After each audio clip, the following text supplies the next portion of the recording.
From what I understand about George, the way he designed golf courses was it was always an easy par 5 to start.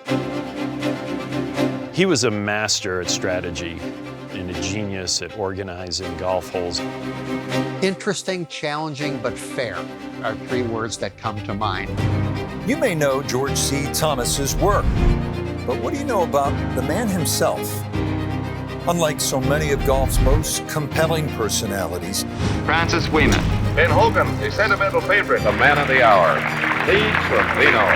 Thomas didn't come from nothing, and his life story doesn't conjure up some character concocted by Horatio Alger.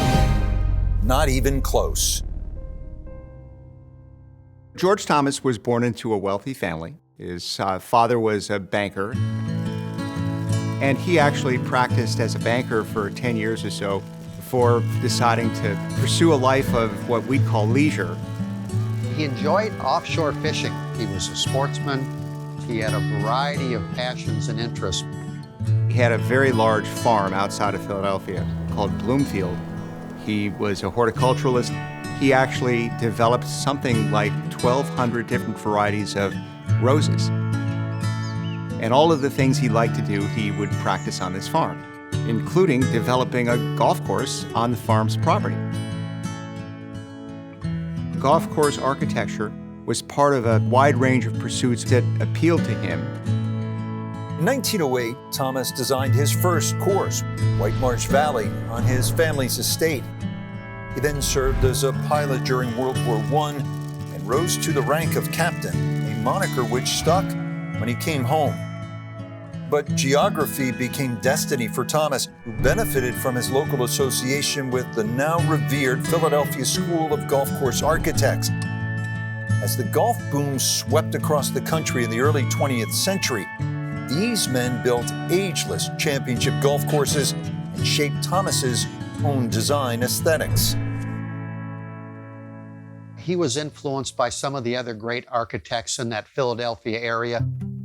Pine Valley had some influence in his architecture, certainly Marion and the great clubs around that Philadelphia area. Thomas treasured his membership at Pine Valley and watched eagerly as George Crump constructed the course. Thomas later wrote that he absorbed Crump's work into his own golfing knowledge, but the varied Northeast weather didn't suit his other avocation, horticulture. So he headed west to Los Angeles, where fate intervened. The climate here in Los Angeles worked out quite nicely for growing roses, and so he joined the Los Angeles Country Club. The design of Los Angeles Country Club is very interesting, honestly. Herbert Fowler was commissioned to build 2 golf courses, which became named the North and the South.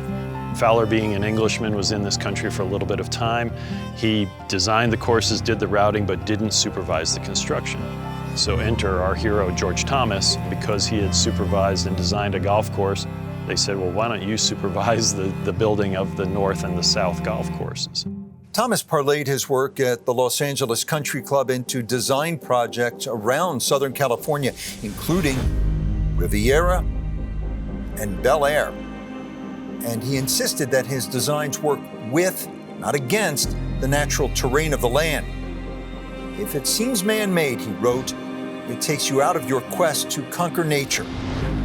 And unlike other architects who dotted the map with courses from coast to coast, Thomas adhered to a focused philosophy of less is more. One of the things that's generated so much interest with his work is he did so little of it. George C. Thomas only did 10 or 12 golf courses in their entirety. And 3 of those, Bel Air, Riviera, and LA Country Club, have become 3 of the very best in the country. So I think that's one of the reasons that his work is so sought after. Other architects have received more acclaim, but Thomas's work has stood the test of time. After completing his first design project, Tiger Woods revealed that Thomas's tendency to provide several routes into a green influenced his own work. Now that people have become more interested in golf course architecture and kind of restoration, he has become a lot more known. but as far as I'm concerned, he's probably right up there, if not one of the greatest designers of all time.